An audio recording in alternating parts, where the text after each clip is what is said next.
So let's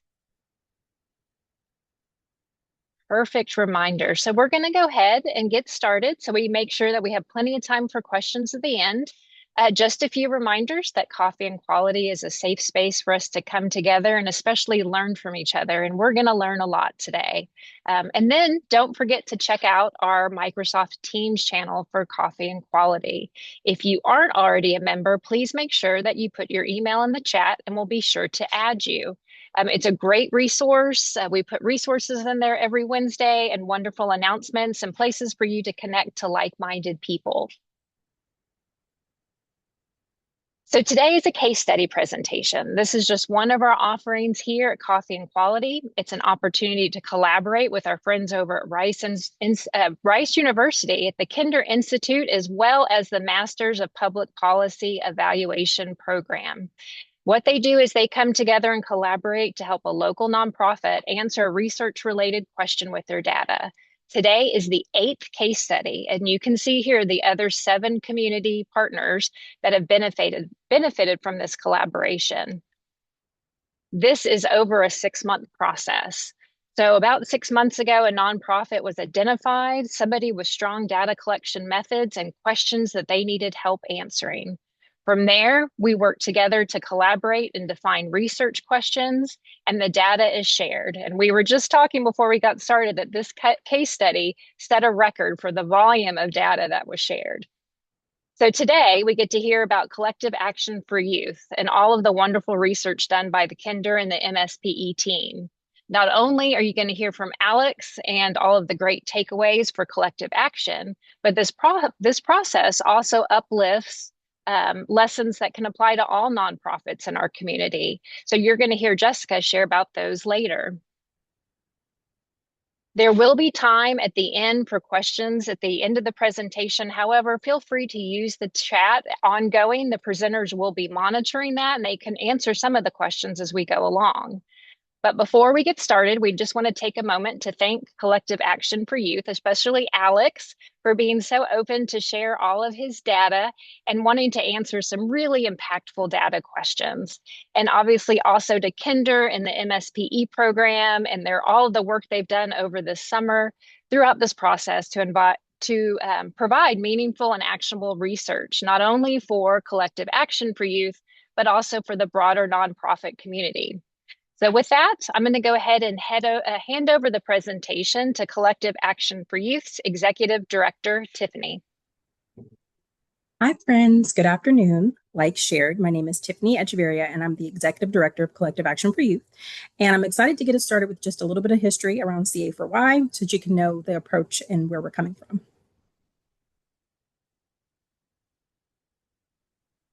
So the beginning.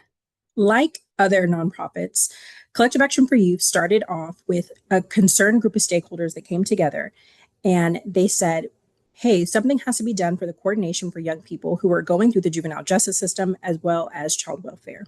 So we actually started off as an initiative, slowly forming from an initiative to become Harris County Youth Collective. And that's kind of where our story starts. From there, we became a central piece that created coordinated care between child welfare and juvenile justice. And while these two groups were working with the same group of children, the two entities were not speaking with each other at all. So a lot of really easy wins from just putting folks in the same room. In these initial foundational steps of Harris County Youth Collective, one of the key functions was working with young people who were impacted by either the justice system or the child welfare or both. So that became a central part of the work that we do. And as we moved forward and became a C3, that stayed central. So in August of 2021, we rebranded and became Collective Action for Youth. We realized, yes, we need young people speaking truth to power. And we also need a way to formalize and codify our direct services to young people as well. A lot of things became apparent when it came to trying to put together these two pieces that have really beautifully shaped what we do present day. So what you can say that is like a really easy takeaway is that we take that direct service and we also do community organizing with your young people and we pair it with advocacy to bring real and actualized changes today and also set us up for the future. In that work, it also became extremely apparent that we really needed to think out how we are able to mobilize young people who are of voting age in a bigger way. So we were able to start a grant with the Houston Endowment that we call Gen HTX, which is all around voter mobilization for 18 to 35-year-olds. And that's kind of the focal point of the work today.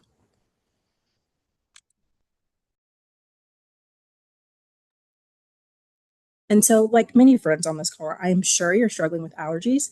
So I'm using my mouth to both breathe and talk. And so it's a little bit of a struggle bus over here. So thank you for bearing with me. So a little bit more about who we are and what we do and what that looks like in a practical sense, because I know through slides, everything seems so glossy and so cool, but what does that really look like? So a little background information, our vision really boils down to creating communities where all youth can thrive. Our elongated mission. Our mission is to leverage community power and center youth voice for equitable and systemic solutions based in shared leadership, responsibility, and accountability. So that's a lot of working with young people with lived experience and young people who find themselves making these really daring choices every day, working with them to really hold the systems accountable. We believe those closest to the problem are closest to the solution, which I know is a philosophy that's shared by many on this call. So like I shared, this is something I agitated the team with, this whole visualization around a zipper effect, the taking the direct services. So helping people today who are in crisis and then zippering it with organizing, working long-term visions, and working together to get towards an ultimate goal where a community where all youth can thrive. So some prongs of our work. We have a Credible Messengers Youth Navigator program. So the theme that you're going to see through almost all of this is mentoring. So Credible Messengers takes young people with lived experience, and they're able to work with other young people who are in those same crosshairs, trying to make life or death decisions, really need guidance, really need mentorship, need a sense of belonging. From there, it's moving people from crisis to a place of stability. And then we say, hey, wouldn't you agree that it shouldn't be that hard? What can we do together to create better outcomes for the community? And so from that, what that looks like in the day-to-day sense is having young people dream up solutions, make policy recommendations, do strong visualizations, and go talk to commissioners, go to commissioners court, talk to city council. We do some trips up to Austin to the Ledge. We do that, again, through a bit of all of our programming, but the Credible Messengers is that one-on-one mentoring. Then we have our youth action boards. We have 2, working on 3. And so that's more of a group mentoring setting where we have young people who are dedicated to juvenile justice or dedicated to advancing some issue in the community. So our ACT YAB is working on environmental justice, and our juvenile justice advocates work closely with the juvenile justice system. We also do some place-based work. So some work fixed in Kashmere Gardens. We're working on a really cool airship project. We were actually just featured in the Houston Chronicle, where we have our young people go out and work with folks who have inherited property, which are oftentimes young adults, middle-aged adults, and some of our friends from the older community. And we get to talk with them about tangled titles and help them maintain ownership of their home. And this is through partnership with fabulous, phenomenal, smart lawyers at Earl Carl Institute, as well as Lone Star Legal Aid. We also did a Momentum internship, which worked with young people who were in Kashmere Gardens, and then we paired them with nonprofits, some of which I've actually seen 1 or 2 folks on this call who were able to receive an intern this summer.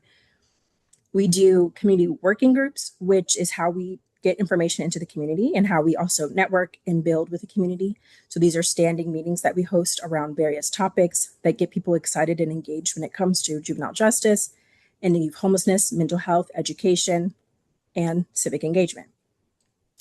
We have our cohort, which is all around transforming juvenile justice here in Harris County, and it comes with a campaign. And many of these things, like I said, are direct services, but we know that they are connected to larger community issues. And so we have to do more to move resources. And we know a big part of that is actually getting folks to vote, getting folks the education behind voting to know when, where, who are the candidates. And so Gen HTX beautifully supports the work and the mission that we're trying to accomplish. And so I'm going to pass it to Alex, and he's going to tell you a little bit more about Gen HTX. Yes, thank you so much, Tiffany, for introducing the organization and what we do. And so we just wanted to take this moment to just talk a little bit more specifically about why we're on the call here today. So our Gen HTX program, as Tiffany mentioned, is a civic engagement grant that we host. And so we re-grant dollars to other nonprofits that are already doing some sort of work in their community that we believe has given them a strong foothold into that specific section of the population that they work with. And so our entire table is aimed at increasing voter turnout for those aged 18 to 35 in Harris County to create the next generation of voters. And we do this through using a relational organizing framework where the idea is to not just contact folks like we're a campaign reaching out just around election time, but to really try and create like lasting, impactful relationships with the community, because we believe that will lead to a longer investment with our youth in Harris County being more invested in civic life, even just beyond voting. And some of the ways that we measure success at the table, we have a number of different ways, but the most crucially is voter turnout. And so a lot of the stuff that we're going to look at today is surrounding those voter turnout numbers and the sort of profiles of folks that we have been engaging with at the table. So now I will pass to Daniel and the Kinder Institute to talk about some of the findings. Excellent. Thank you for that, Alex. And thank you for this opportunity to be able to work with you all on our capstone case study this summer here. Super excited to be with you all today to share out what we have learned. And so before handing it over to my colleagues who have done the brunt of the work here this summer to talk about what we were looking at and what we have learned, I want to offer a quick background about what are the goals ultimately of this case study and how do we go about doing this work. And so we'll start there. We'll go through the goals. We'll talk about the process we use, and then we're going to hand things off to the students where they're going to talk about our questions, analyses, what we found, and then we'll wrap it up by handing things back over to Alex to talk about what does all this mean to us. And so when we think about the goals of the capstone case study, there's really two big goals that we have in mind here. One of them is very specific to the nonprofit organization who we're working with. In this case, our friends over at Collective Action for Youth, where we are working with them and their data to understand sort of how are things working when it comes to that connecting with young adults around Harris County and hoping to get them to the polls for voting. And so we'll be looking at behaviors, engagement, and how those translate over to voting, how and where those engagements are taking place as well. So are they voting? Where are they engaging with people? Beyond just getting at these core questions that we have with Collective Action for Youth, we additionally want to learn through this process of the case study, what are things that we can take away that have applicability and relevance for the broader nonprofit community? And so those two goals are really guiding what's behind this capstone. Next slide, please. One of the things I think that's important for us to keep in mind is through the partnership model that we're deploying here, we are not here today presenting you all with research that we were sitting at Rice that we thought, oh, this might be interesting. That's not this at all. In fact, this entire project started with a conversation, connecting with Collective Action for Youth at Collective Action for Youth to hear from them and learn, similar to what Tiffany was sharing earlier, helping us paint this broader picture. Who is Collective Action for Youth? Where have they been? Where are they now? Where are they going?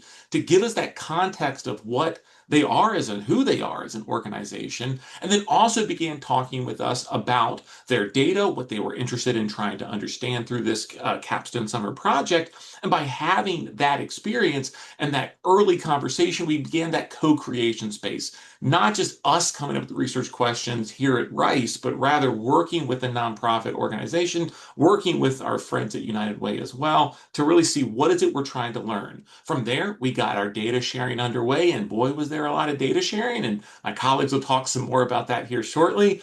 But then from that data sharing, we started to investigate, look at what are we seeing, what are we able to understand and answer, what questions do we have based off the data we're getting. Through those preliminary analyses, it gave us a chance to share out some of what we were seeing, get some questions answered, refine that research plan, again, making sure that our questions and that our investigation was in line, aligning with the data that we had. And then once we sort of started to hone in on that, really get into the data cleaning, curation, processing, and analysis. And in all of this, have this ongoing communication where, that looks like the cycles of sharing out results, getting feedback from the partner. What are they seeing? What are they thinking? Do they have new questions that are emerging or clarification that they're looking for? And then using that feedback to continue to revise and update and improve the analyses that are being done, ultimately with the goal of making sure that the information that we are bringing to them is as actionable, relevant, and useful as it possibly can be.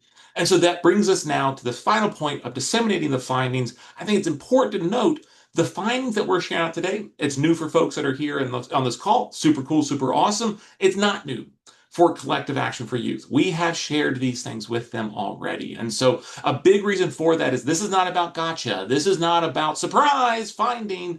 This is about working with nonprofits to help them understand themselves through their data. And so being transparent and what we are learning along the way. And so with that background of our partnership model in place, I want to hand it over to my colleague, Sophia, who will start talking with us about the data and our research questions and get us underway. Sophia? Thank you, Dr. Potter. Hello, everybody. So I'll go ahead and kick us off with regard to hopping into our research questions in analysis. So all of the research questions in the analysis that we ultimately did over the summer was based on the data that was shared with us by Collective Action for Youth. And that data encompassed the 34 organizations ultimately that we worked with their data. And so to sort of contextualize that data, we had a very large analytic data set. We had over 400,000 observations, exactly 458,437 observations. And those observations reflect any time that there was engagement across these 34 organizations across Harris County. And the demographics of those observations were 57% female, 43% male. It was also demographically diverse, 35% Black, 33% Hispanic. And with that data set, we were able to compile the research questions with our conversations with Collective Action for Youth to sort of get analysis going with regard to voter engagement, as well as the presence of Collective Action for Youth across Harris County, and align that with the mission that was expressed to us. And with that, I'll go ahead and pass this over to my colleague Amal, and she will get into our first research question, which will be subsectioned into 4 different parts. Thank you. Thank you so much, Sophia, for sharing key findings and key details about our data. Now we're going to dive deeper into our research question and analysis. If we could move on to the next slide. The first overarching question that we have is focused on answering what key factors are predicting voting behavior. And our first sub-question is exploring association between factors such as demographics, voter propensity, and likelihood of voting. For our analysis, we use a logistic regression, which is with details onto the next slide. For analysis, we used a logistic regression as our statistical model, and our variables of interest included if somebody voted in 2025 general elections as our dependent variable, or the variable that we're actually trying to explain. And other factors that were being used to examine this association included voter propensity or likelihood of voting, voters' age, gender, homeowner status, ethnicity. We also looked at zip codes and the precinct voter turnout. So on the next slide, we have our results. And here we can see a snapshot of our findings. To give an overview, we observed that precincts, voter turnout, voter propensity, and renters had a positive association with likelihood of voting. On the other hand, factors such as age, ethnicity, gender had a negative association. The education level gave us insignificant results, and the zip codes had varying association, which means that some zip codes had positive association and some had negative association. And these arrows that you can see indicate that whether they had an increased likelihood of voting or a decreased likelihood of voting. I also want to sort of emphasize that these results are very election specific. Of course, you can see that we used 2025 general elections, which again was an off-year election without major federal or statewide candidate rates. And also I want to emphasize that only 9% of the young adults in our sample size actually voted in these elections. So it is important to highlight and note that for these results might not necessarily be externally valid. Now I'm going to hand it over to Artis to share his findings. Thank you, Amal. So for research question 1B, I will be talking about the association between voter propensity and the residents' voting behavior and how that differs based on their turnout classifications and the precinct that they live. You can go to the next slide, please. Yes. So the analysts around research question 1B will reveal the association between the propensity and the likelihood of someone voting in the 2025 election based on where they live. You can please go to the next slide, please. This graph model estimates voting probabilities after accounting for the variables that Amal just discussed in the last few slides. The findings show that individuals in a very low propensity group have an estimated voting probability of about 1.2%. That increases to 2.6% for the low group, 10% for the medium group, and 28% for the high group. To put this figure simply, people classified as high propensity are predicted to be much more likely to vote than people classified as low propensity. The high propensity group predicted voting probability is more than 20 times the probability of the very low group of voting. Next slide, please. Thank you. This second graph examines the combined relationship between an individual's propensity score and the historical turnout level in the precincts that they live. So overall, the propensity score and voting probability changes somewhat across low, medium, and high turnout precincts. This tells us that effects of one factor can depend on a level of another factor. In this case, the relationship between a person's propensity category and predicted turnout varies somewhat by precinct. Starting on the left side of this graph, very low and low propensity individuals have predicted voting probabilities close to zero in every type of precinct. Even when they live in a high turnout precinct, their probability of voting still remains low. This suggests that precinct context alone is not enough to overcome a very low individual likelihood of voting. In the middle of the graph, medium propensity individuals show a noticeably higher predicted probability of voting, particularly in medium and high turnout precincts. On the right side of the graph, high propensity individuals in high turnout precincts have the highest predicted value rates, approaching 30% in this model. This shows that individuals who are already high propensity and live in areas with strong turnout are more likely to vote. The conclusion is that precinct context alone is not enough to overcome a low individual likelihood of voting. And precinct context matters, but it should not be viewed as a supporting factor. It should be viewed as a supporting factor, not the primary factor. It's less about where they live and more about the individual based on these findings. Now I will be passing it along to Yadira. Thank you, Artis. And for research question 1C, the focus is specifically on whether engagement with collective action for youth is associated with voting behavior. The key question is, if we compare collective action for youth clients with otherwise comparable Harris County residents who were not contacted, do we observe a difference in voting likelihood? And so for that, we have used a four-step process. First, we model who collective action for youth typically contacts.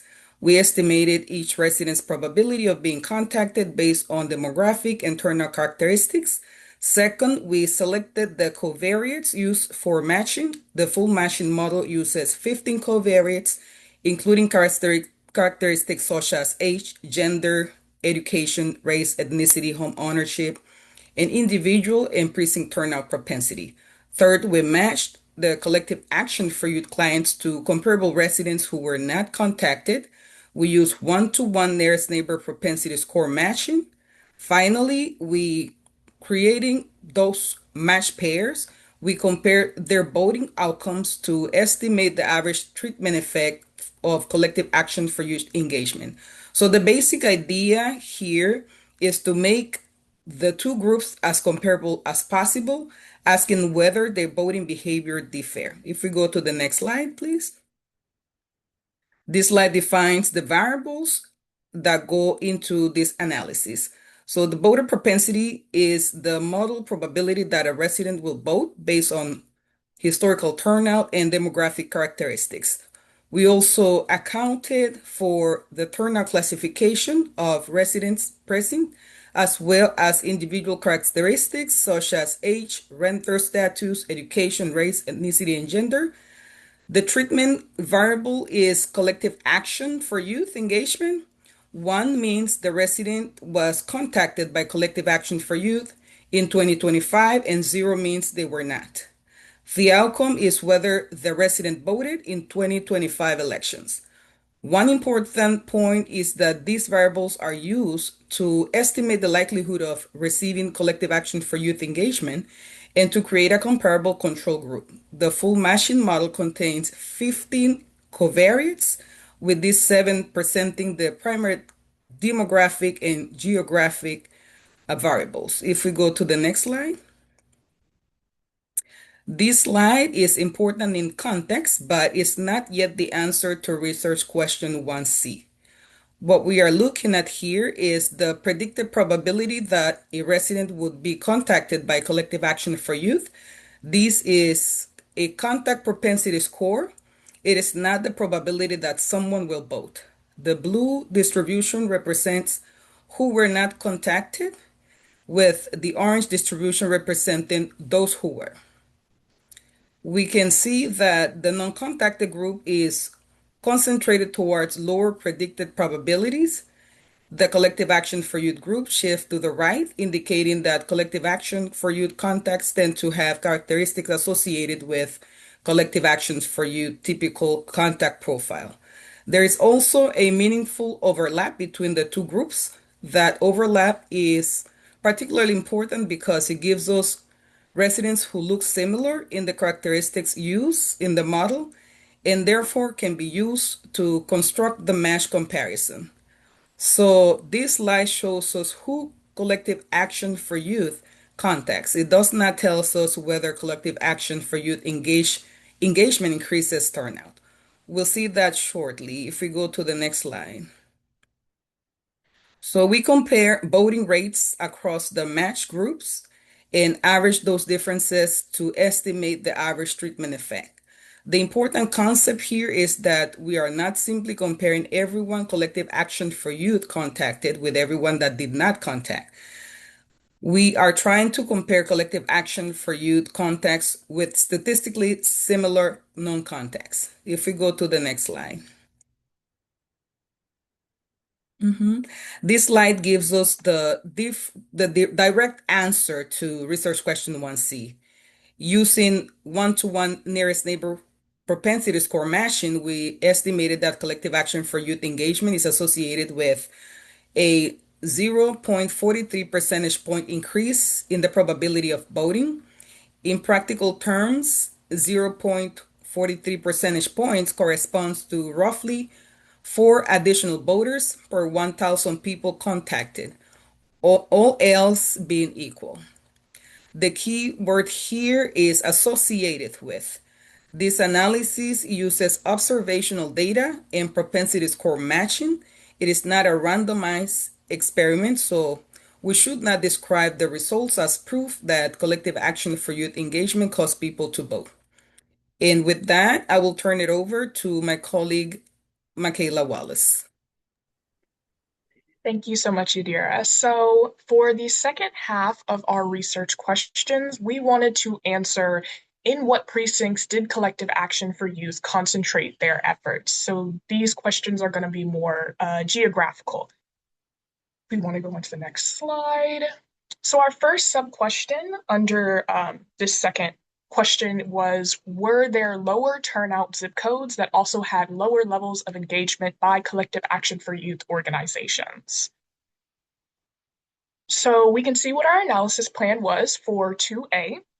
We essentially wanted to answer this question by creating a map that was based off of the zip code turnout classifications of each zip code and collective action for youth engagement.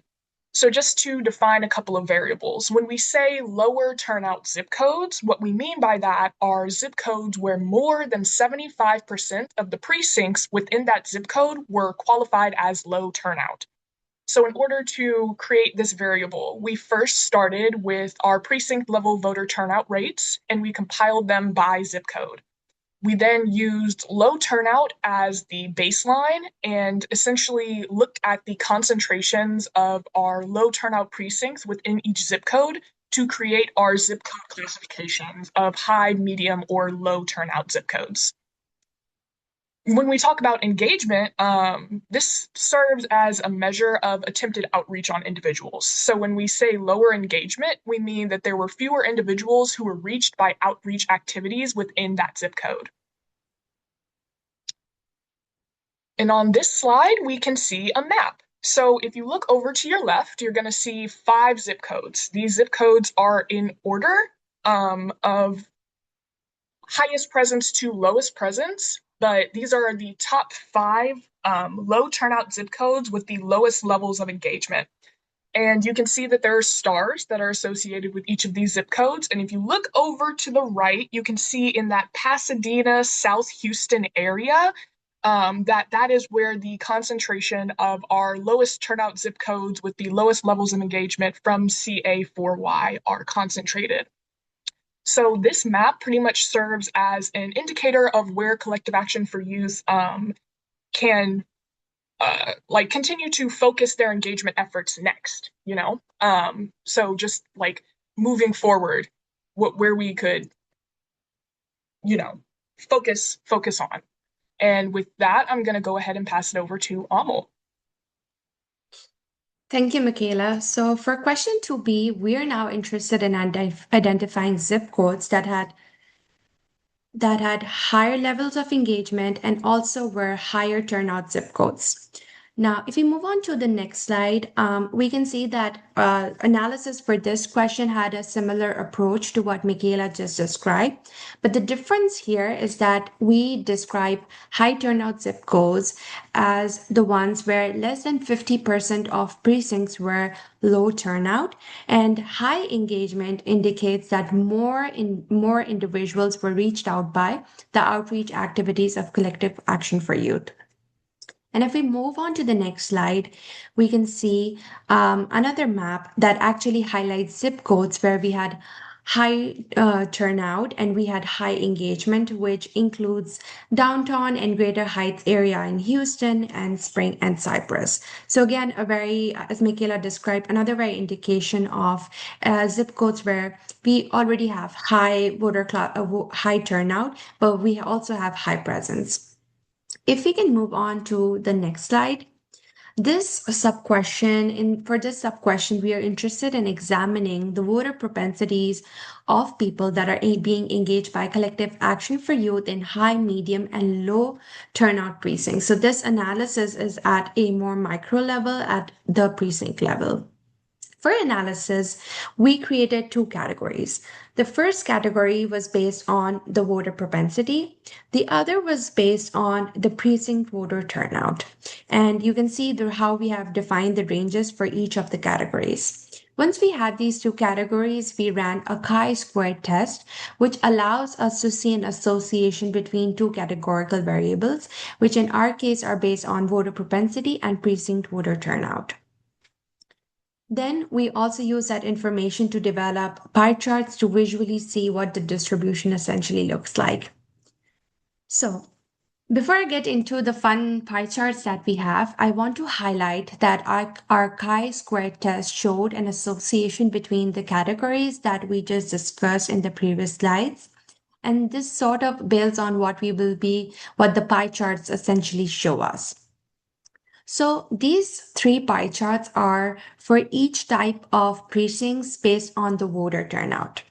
And at first glance, we see that within each precinct, we see all types of voters with all types of propensities ranging from very low to high. But the key difference between these precincts is what is the proportion of these voters. And I want to draw your attention to the curly brackets that you see here and the corresponding percentages. This highlights that very low and low propensity voters are mostly concentrated within low turnout and medium turnout precincts. And naturally, we see that a lot of high propensity voters are concentrated within high voter turnout precincts. So again, it confirms the chi-square test that I was talking about earlier. So it starts off with, we see the highest concentration with 59, and that reduces to 42, and then 31 in high turnout precincts. What this means for us and for Collective Action for Youth is that we think that this can actually be a very good reference point when we can use precincts as a reference point when we are informing our programming efforts, especially if we're trying to mobilize low propensity voters. Now we can move on to our next question.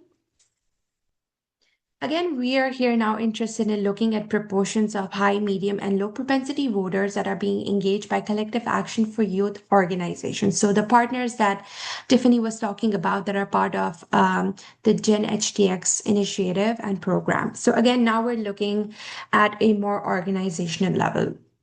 For our analysis, we again use the same categories of voter propensity that I talked about earlier. And once we had those categories, we ran a cross tab between organizations and the voter propensity categories. Based on that, we assigned a binary value based on the percentages of targeted voters and their propensity. So each organization essentially got either a 1 or a 0. Once we had those binary indicators, we used that to calculate the organization that were actually meeting the 40% threshold. And if we move on to the next slide, we are very happy to share that 65% of Collective Action for Youth partner organizations are engaging with the voter base where at least 40% have very low and low voter propensity. That's a very good sign for Collective Action for Youth and showing the successful initiative that they have. Now I'm going to hand it over back to Michaela to talk about her analysis. All right, thank you, Amal. And our final research question looks at what is the distribution of contacts within high, medium, and low turnout zip codes in Harris County. So our analysis plan for this one was, in order for us to determine where contacts were happening, organizations needed to fit a couple of criteria. Firstly, they needed to have complete data on the tactics that they were using, as well as the addresses of the recipients of those tactics. From there, we created a subset of our original data set that included 5 organizations that met these requirements. We then merged on precinct level voter turnout data with voter engagement data on our zip codes. And then we created a table and a map to show the distributions of the number of contacts across Harris County by zip code and zip code turnout classification for this subset of 5 organizations. And if we want to go to the next slide, we can look down at the bottom at our big number and see that our main finding is that around 62% of contacts that were made by Collective Action for Youth partner organizations went to individuals that were living in low turnout zip codes. And so this is major because it shows that Collective Action for Youth organizations and Collective Action for Youth themselves are indeed making contact with their target audience in their target areas. And so if we want to move on, we have a map on this next slide. Now, we don't have time to get into the specifics of the map, but if we want to just give a quick glance at it, this map pretty much shows insights into where Collective Action for Youth services are needed moving forward, and where they could continue to have their greatest impact towards their mission. So a couple of points that I just want to highlight is that we have our highest zip code, or our zip code that had the highest amount of contacts, was in the Cypress area, 77433. It was a medium turnout zip code, and in that area, we had 17,537 contacts. While in comparison, our lowest contacted group was in the Pasadena area, 77547, where we had 26 contacts, and that was a low turnout zip code. But with that, I'm going to go ahead and pass it back to Sophia to wrap us up with our summaries. Thank you. So we've been able to go through all of the research questions that we compiled and the analysis that we did, and we believe that it's useful then to summarize. So Essentially, with our first research question, we were really trying to carve into how voter engagement was impacted by the presence of Collective Action for Youth and interactions with Collective Action for Youth, as well as looking at different indications that would influence voting behavior. And initially, with our first analysis, with our 1A analysis, we found that one's propensity to vote was the strongest indicator that they would in fact turn out to vote. That was the results that we got from our first analysis. Secondly, sort of highlighting that point when we controlled for other factors such as education or specifically where they lived, whether or not they lived in a low turnout area, a medium turnout area, or a high turnout area. That's the amount of people that are showing up to the polls during election cycles. We found that it was still the strongest indication was one's voting propensity. And then finally, with our last analysis, which Yadira went into, it was very neat to be able to create a control group, effectively a comparable control group with Harris County voters that had not been engaged by Collective Action for Youth partner organizations. And with that analysis, we were trying to isolate whether engagement, any type of outreach with the partner organizations increased one's voting behavior. So increased their likelihood to go vote and did in fact actually go vote. And that was the variable that we considered when running that analysis. And we found that that was an increase in 0.43 percentage points. That means that engagement by Collective Action for Youth did increase one's likelihood or was associated with one showing to the polls by 0.43 percentage points. And so that summarizes our findings for the first research question. If we could move on to the second research question. Thank you. So the second research question focused on the geographic component. Where was Collective Action for Youth concentrated? We found with our first analysis that Collective Action for Youth, their target population, those low propensity voters, were in fact present in low turnout areas. So zip codes that have been classified as low turnout. So they are present mostly in those areas, those low turnout zip codes. And many partner organizations were in fact present in those areas, were reaching into those areas. And then our final analysis, as Michaela just went through, showed that 62% of those outreach efforts of that big data set that we have been working with over the summer were contacts in low turnout zip codes. And with that summary, I would love to pass this over to Alex, and thank you all so much. Yeah, thank you all so much for going through that. I know, like we said at the top, that's a lot of data to get through. So I really appreciate you all boiling that down to very understandable points. So, yeah, I'm going to talk a little bit about what we're going to do with some of this information and some of the ideas that we have stemming from some of these discoveries. So for research question 1A, we are looking at Oh, yes, thank you. Thank you. First, I want to start out with sharing some of the overall experiences from doing this work with everyone. So I know Jessica's going to touch on this a little bit, so I won't belabor it too much, but I just wanted to share that from my perspective, like working with Kinder and everyone, this process is not scary. So if you're thinking about doing this or doing something like this, I just want everyone to know that this process was amazing. I've thanked everyone a million times. They're going to be sick of hearing it by the time we get through all of this. But it was just an amazing opportunity.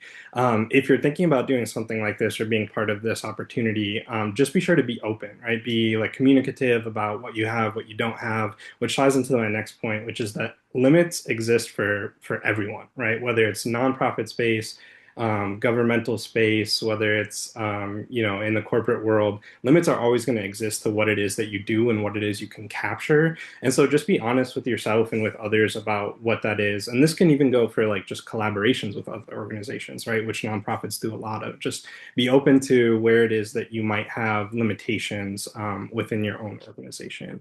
And fourth and final is just clarify.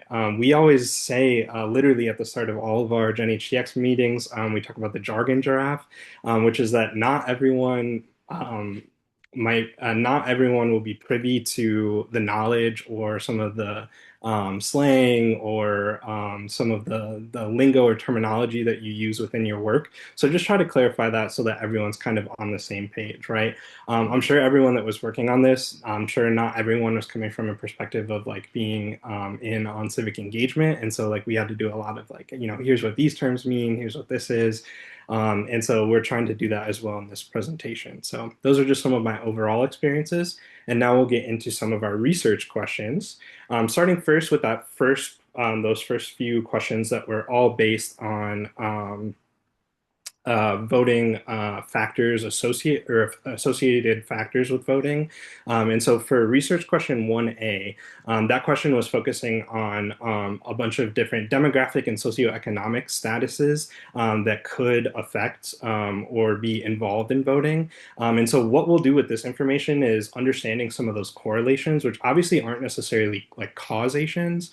They're not necessarily factors that are causing people to vote or not vote, but if they are factors that could be predictive in that model, that could give us a really good insight into some of our messaging, right? And so if we know that like there's specific like home ownership was one of them, right? And so if we want to go to doors and talk about like renters' rights or just the ability to like what your taxes are going to, like those sorts of things, that messaging might be able to help drive some of our turnout in future years. For research question 1B, which was looking at association between voter propensity and residents' voting behavior being potentially different based on classifications, we saw that it was somewhat aligned with what you might think, right? So if you're a low propensity voter or very low propensity voter in a low turnout precinct, less likelihood to vote, but not a huge statistical increase.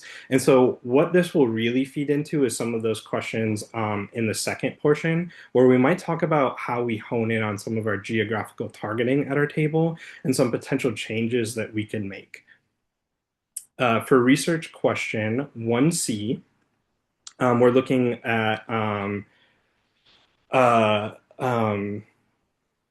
associations between frequency of contact and engagement type. And so this could tell us more about layering in some of our tactics. And so a big thing that happens in voter engagement is the idea that like not one method or one-time contact is going to lead to voter turnout, but rather sustained contact and building relationships. Right at the top, we talked about how we're really focusing on relational organizing. And so if we know that we need to use multiple tactics at multiple times throughout the duration of an election cycle and beyond, we know that we need to build into our programming more layered tactics where people are inviting people out to events, and then after the events, giving them a call or a text to follow up with them, and then providing them with information about how to register to vote potentially, or where their precinct is and things like that to break down some of those barriers for voting.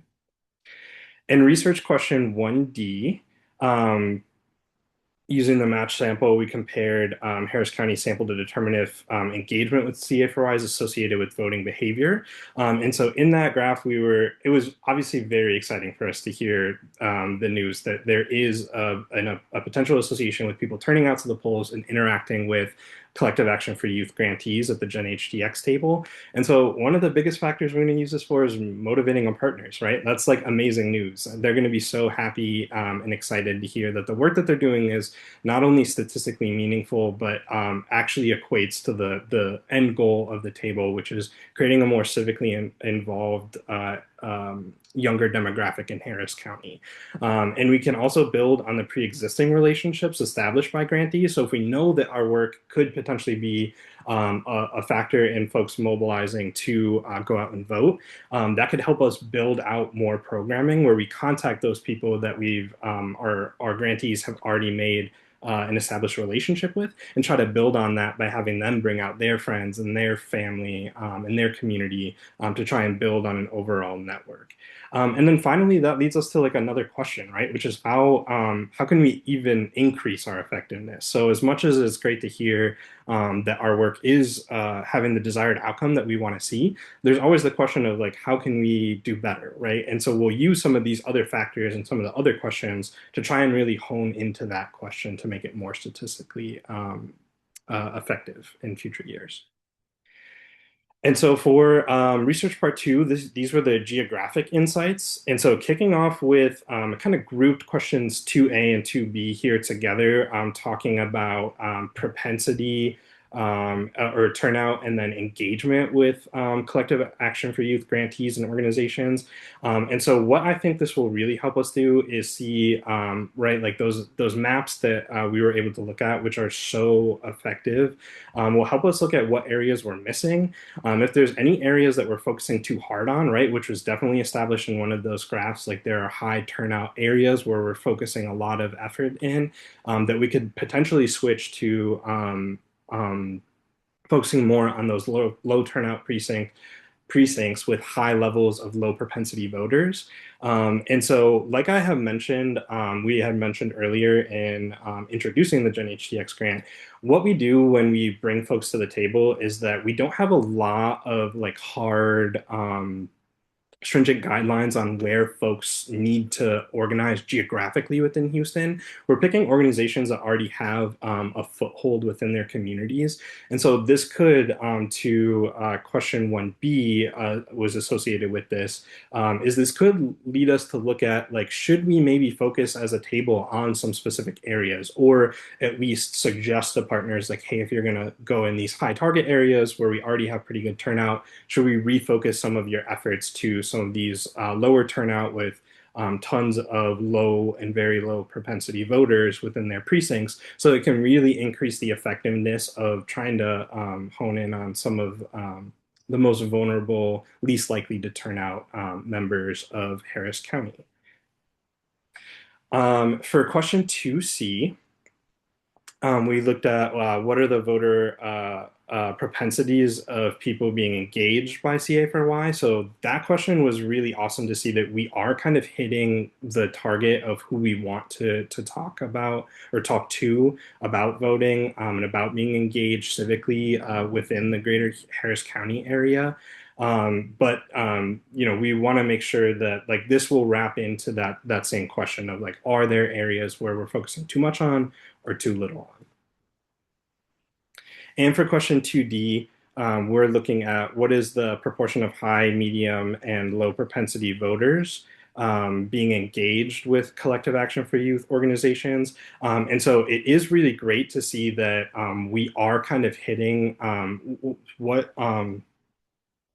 we discussed earlier, is that there is sort of a new requirement at our table for this year that we just introduced for the first time, which is that we're trying to require that 40% of the turnout numbers from each individual organization at our table comes from low propensity voters. And so we were a little bit nervous about instituting this, and we were looking at different ways to potentially word it and frame it. But the overall goal, right, is to just engage with folks that are like the least likely to vote in Harris County, to really try and build, like we said, a generation of young people in Harris County, excuse me, that are civically engaged and civically engaged beyond just voting, right, which takes a lot of work. And so we put in this new requirement to hopefully try and increase that impact that we're having on the least likely to vote members of Harris County. And so it was great to see that we are engaging those numbers already. And then we'll just kind of monitor that through this new grant cycle where we've instituted this, and see what that looks like at the end of this grant cycle, to see if we can adjust and maybe even go potentially higher on this goal in future years.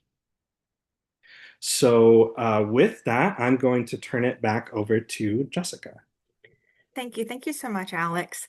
Wow. Thank you to you for like compiling all the takeaways, for really like digging into the findings. Like this is such an amazing use of what the team at MSPE program, what they lifted up. So huge thank you to the students as well. It was a summer full of data, like very much a record setter, as we said at the beginning. So with the case study, we heard how Collective Action for Youth is going to use the data. And then now we sit back and consider how can other nonprofits take these learnings, take this experience of the case study and apply it into their organization. So on the next slide, in the coffee and quality world, we talk a lot about growing where you're planted as an organization. We frame that in the reality that organizations are different, whether it's size, scope, shape, mission, and your data practices should fit within that environment. And all organizations can grow where they are currently. And it's just like how a tree grows in the swamp of Louisiana compared to how a cactus grows in the desert of Arizona. And we talk about these 4 conditions, and this case study is a model example of 2 of these conditions. The first one being leadership buy-in and support for using data and evaluation. And not only are they have leadership support, they also have staff support within the organization, because sometimes that can be a little mismatch. And so when you have both of those things going in the same direction, it can really help elevate what you're able to collect and do. And not only with Collective Action for Youth, they also model this within their network with the organizations that they work with as well. And so there's this like beautiful ripple that is happening. And I think it's even highlighted in that one of those last takeaways that they were sharing about, like, let's really target low propensity folks. Like, let's go where the need's at. Let's go to where we want to have the biggest impact. And we can hear that same line of what we want to focus on from so many different nonprofits. It just insert a different mission name, right? And so just really another great example of this leadership buy-in and support for using data and evaluation. And then, I mean, just like coupled right there with it, like holding its hand is commitment to continuously learning and growing as an organization. And wow, they hit that across the board on like all of these takeaways, how they can use this information. And it's not just like a one time, here we go, we did it, yes, check mark. There's this compliance notion that can sometimes get into folks. It's this like, no, how are we using it for learning and continuously and moving with it? And so I just really lifting those 2 up as like things that we can take away from other organizations. And sometimes it's just the act of seeing another organization do this that can help us feel like, okay, so we can do this as well. And so just, again, hats off to Collective Action for Youth for this. So with that, I'm going to transition us into the Q&A. So if you have questions, please feel free to use the chat or the raise hand feature. Would love to hear from folks. And while we wait for a couple of those to come in, I want to toss the first question to the Collective Action for Youth team, because there's a lot of research questions that were asked and answered within this case study.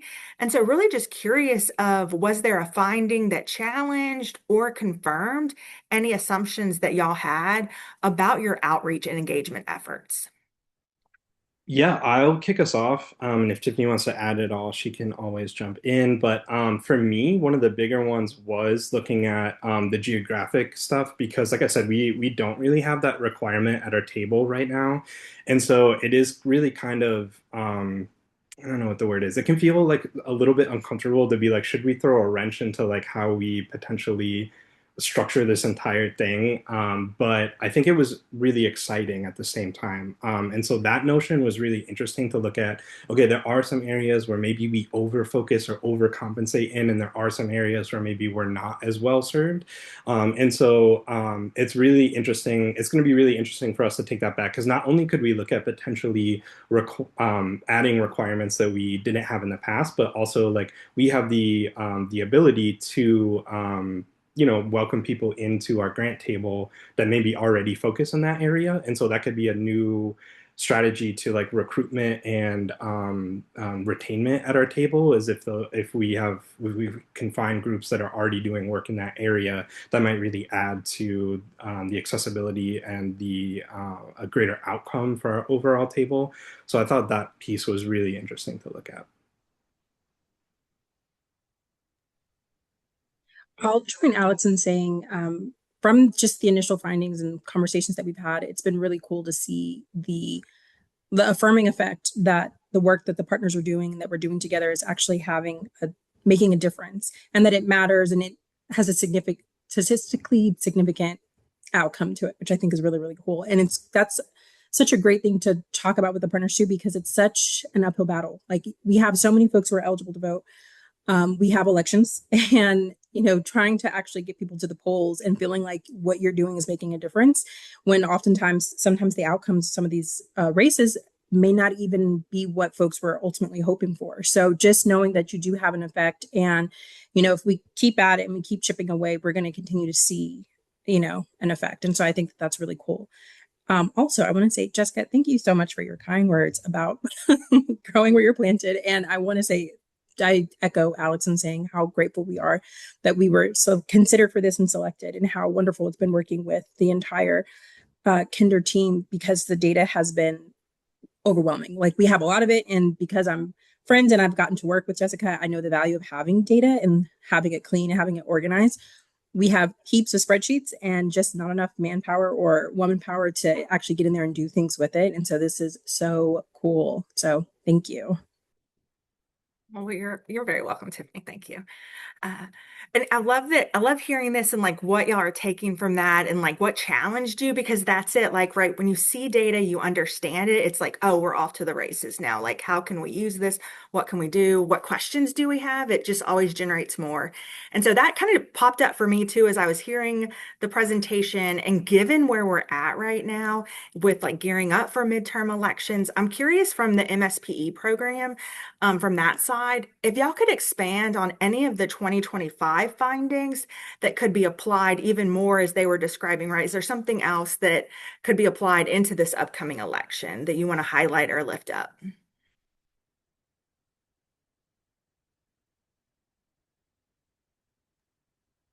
So I can get some of the thoughts started, and obviously other colleagues can hop in there. I mean, I think first, it really is important to contextualize these analyses that having been done within 2025. 2025 was a very weird election year. Amal touched on this earlier. We didn't have any real national election. We did not have any statewide races that were underway. And so it presented with this very interesting challenge where, while among young adults, what we saw was about a 9% turnout within Harris County, it's important to contextualize that statewide, the turnout was 14%. And so when we're thinking about the turnout in the 2025 election, it's low.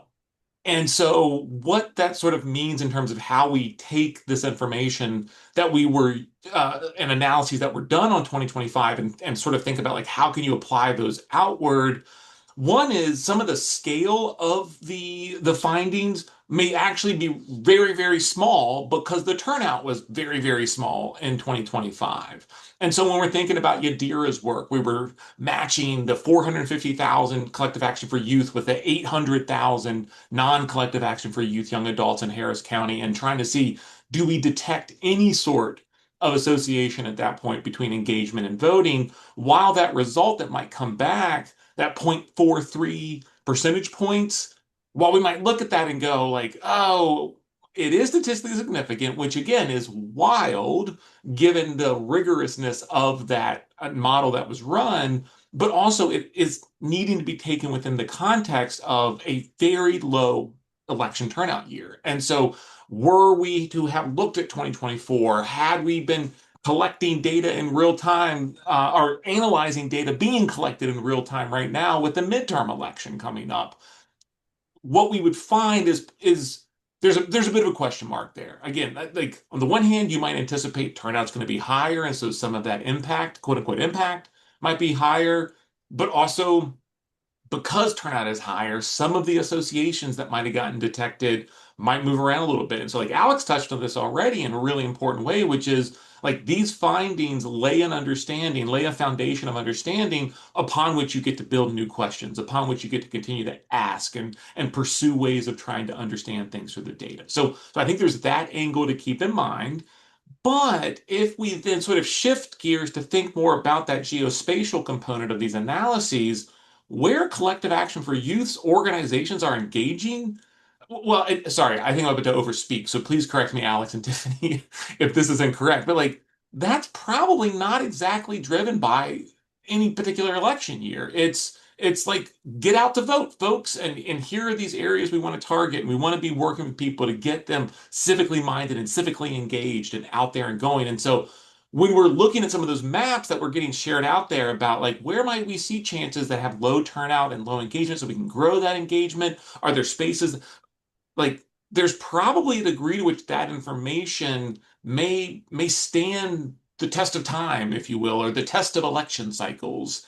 And so, but again, I think Alex's point is really important here, which is like we can learn something from these data, absolutely, and we can also use this as a reminder of continuing to ask those questions and thinking about how do we continue to learn as new information, new election cycles, new data present themselves, and ultimately in service to how do we get more civically engaged and active young adults who will become middle-aged adults who will become older adults, getting them civically engaged, taking the power back. The power is in the people, period, full stop. And so how do we build that kind of identity, mentality, habit among the electoral base? It's so important and so critical. And so 2025 was a it's an interesting year. It's an interesting year. But so I think some of it, there's a little bit of an asterisk perhaps, but there's other pieces of this that I really would anticipate you can carry that and just plop it into other election cycles as well. Thank you, Dan. Thank you for bringing that into context and into what that looks like when you have the data, when it's happening, and how that comes together with all these other factors. And that brings me to a question back to collective action for youth, because right, we're in like midterms are nearing, and I can only imagine how you're gearing up for that and what you've been doing. Like you've probably been doing it now for months. And so in a lot of nonprofits, there's the busy day-to-day work that's constantly happening. And so the opportunity, the time to pause and learn from what you're doing, to reflect can sometimes feel like a luxury. And so I guess I'm curious of what motivated or what motivates collective action for youth to ask questions and dedicate time toward learning from their data.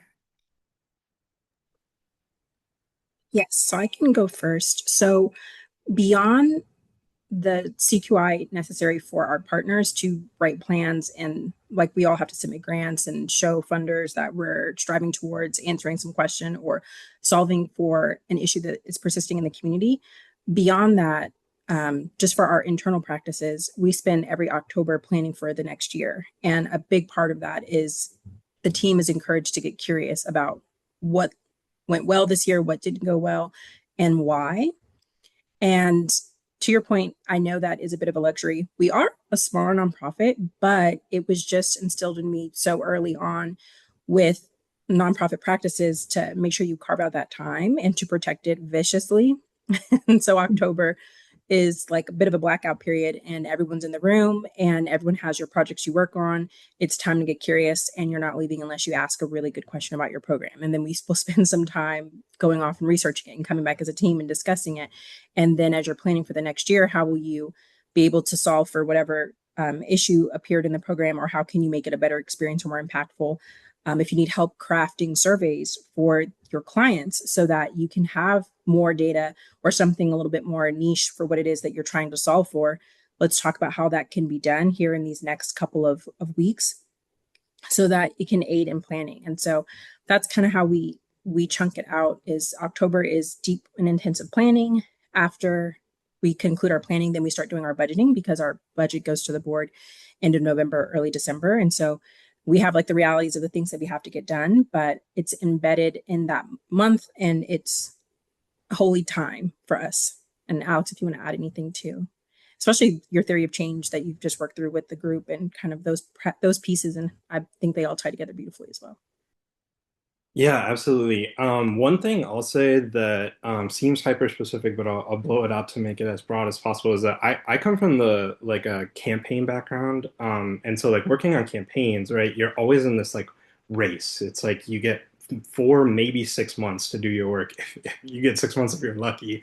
And then as soon as the election's over, it's like there's no time, and there's not a ton of like time for reflection.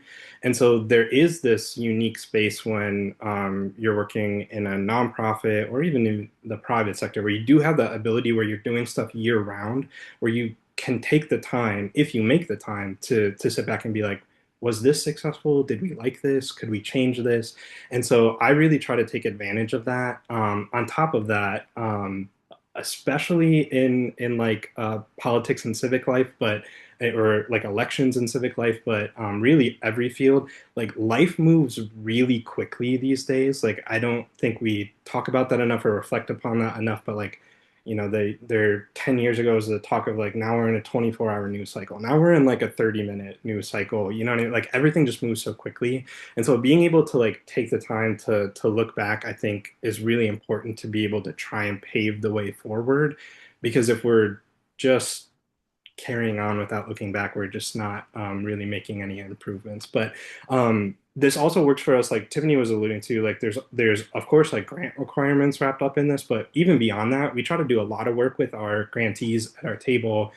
Like we just did a theory of change, like homework, like a workshop with a homework associated with it for all of our partners, because we think it's really important for like we can analyze the table-wide data of how like everyone did, which is, you know, what we were looking at throughout this presentation. But, you know, they have to take that, extrapolate that table-wide data into like what they're doing as individuals and look at like, okay, well, the table was really successful at this, but we didn't really do that, or we did too much of that, and then kind of readjust like where they're at as individuals. And so we always try to like make room for our partners to be able to do that work as well, because it's extremely important.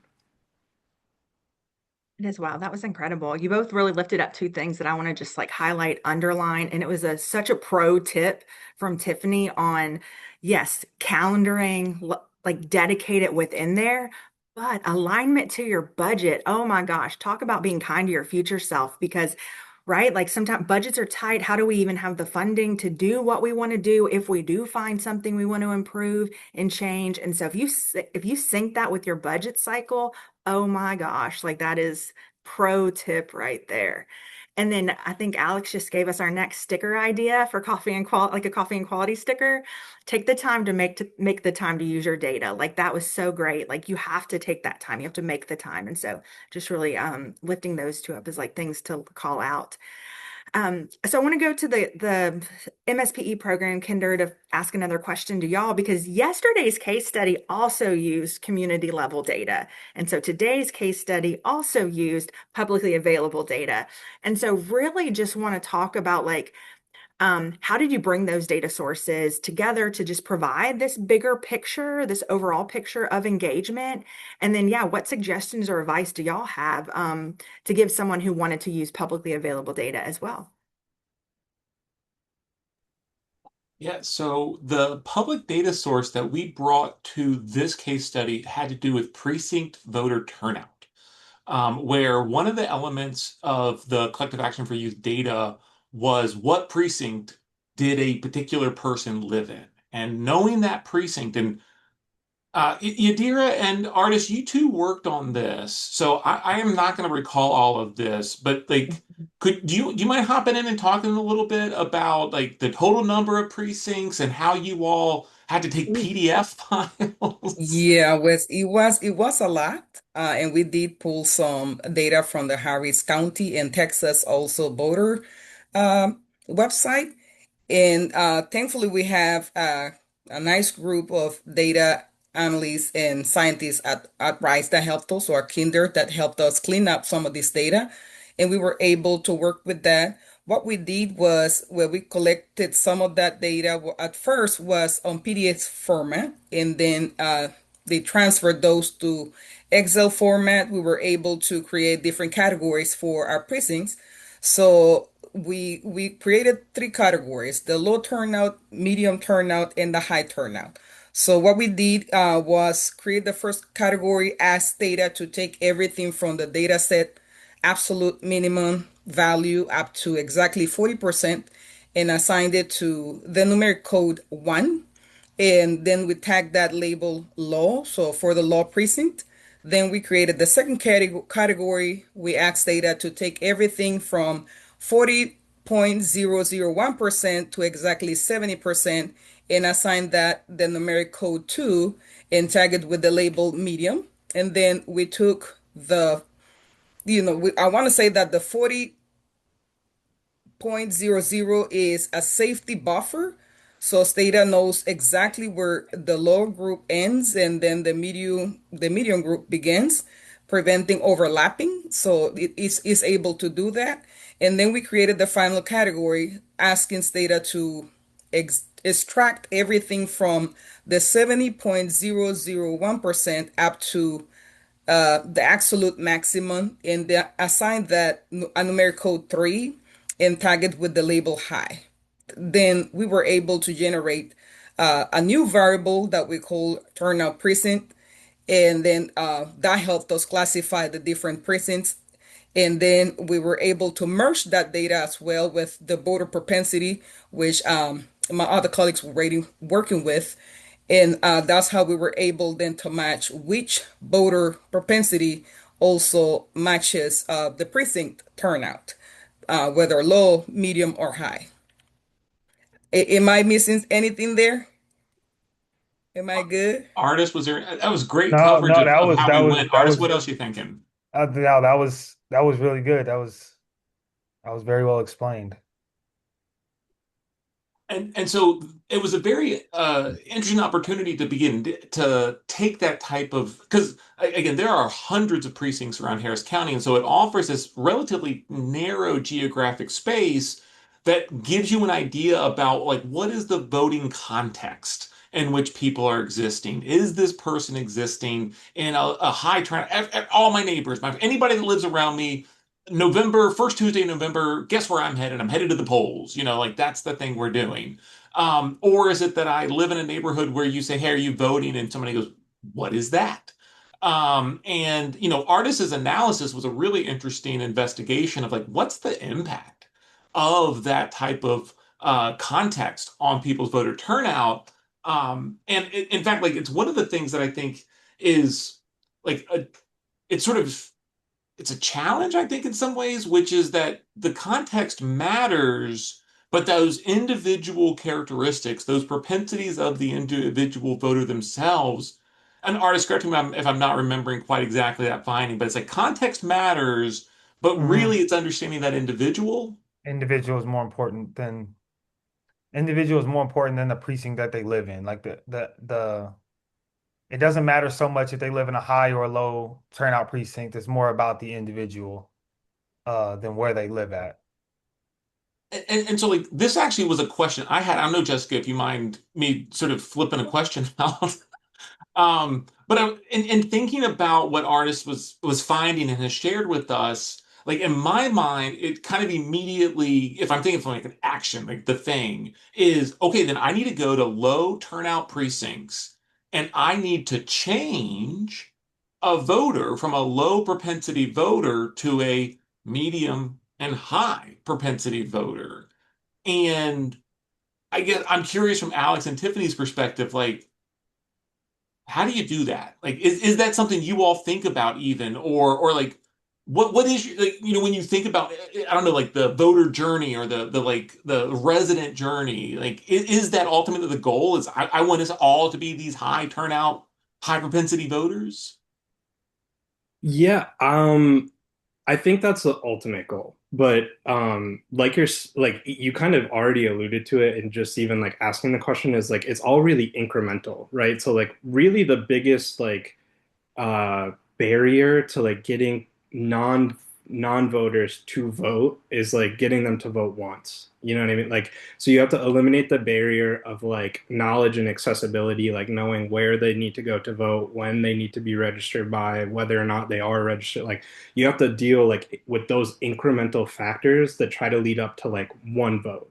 And then after that one vote, they see maybe it's not so scary, maybe it's not so challenging, they can do it again. And then the more that you put yourself in those circles, the more you start to learn about them, which our ultimate goal is then to like move them towards being more like healthy, civic minded, like involved beyond just going to the poll, right? They're interested in what's happening at the city and county levels. They're interested in what their tax dollars are going to and like how they want to use their voice to advocate for. it's a really long and challenging process. Obviously, I'm making it sound easier just like talking out the steps. But yeah, I'd say our ultimate goal is to try and take those incremental steps, which is why we use the relational organizing model, right? Is to try and build a relationship that's less about like come out and vote one time and more about like I'm trying to understand you, where you're coming from, what your barriers are. I'm going to try and help you remove those. And then hopefully you now trust us to like help shepherd you towards like more healthy civic involvement in overall.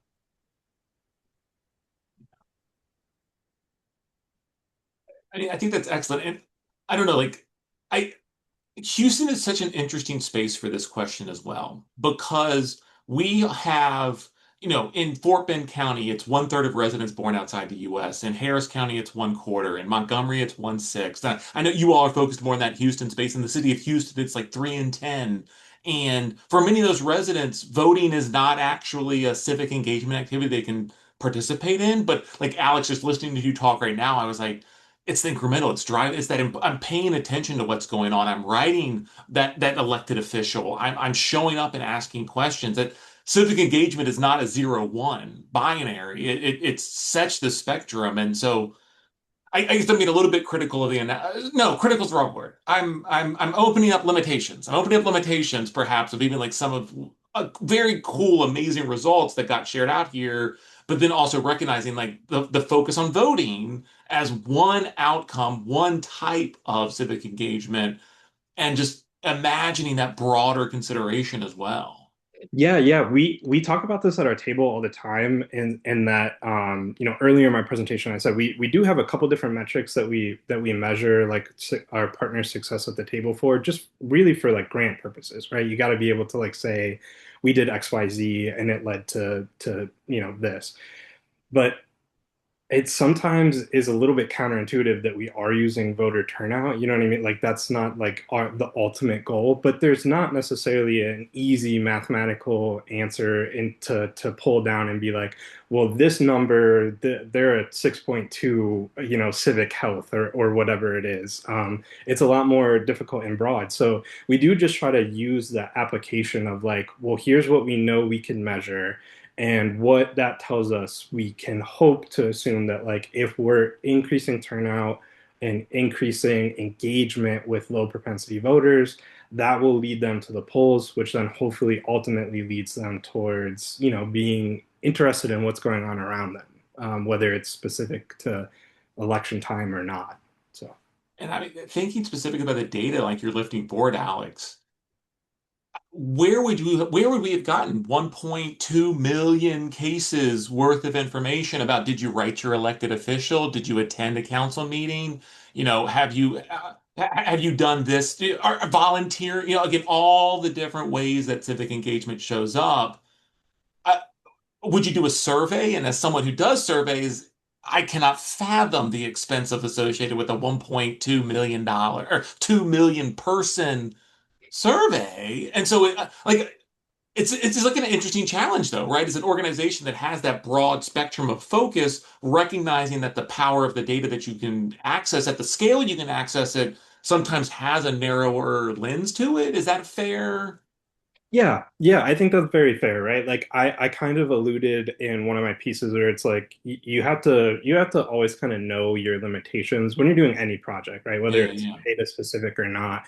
And so like in this case, it's like it is just kind of that limitation where, like I said, there's not going to be necessarily like a mathematical answer to like whether or not we're moving Harris County to be more civically engaged and more healthy civically overall.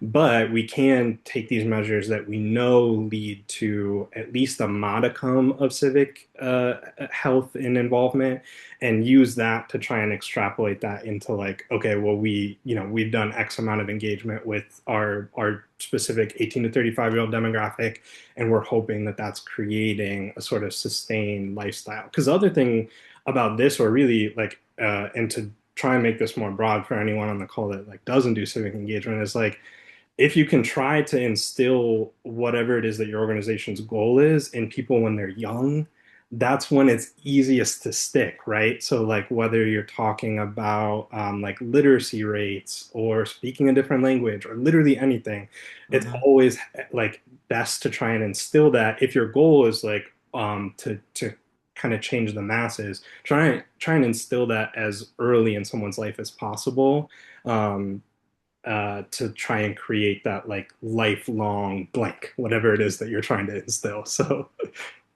Yeah. One of my favorite statistics from education research is for every dollar you invest in pre-K, you get $8 back. For every dollar you invest in high school, you get something like 67 cents back. And this is not to say we shouldn't be investing in high school programs. We 100% should be. 100% should be, because if you don't get them there, when do you get them? But it's just that absolute acknowledgement, Alex, of like the sooner you can get people and to build those habits and routines and identities, they just carry through so powerfully. Okay, Jessica, I'm sorry.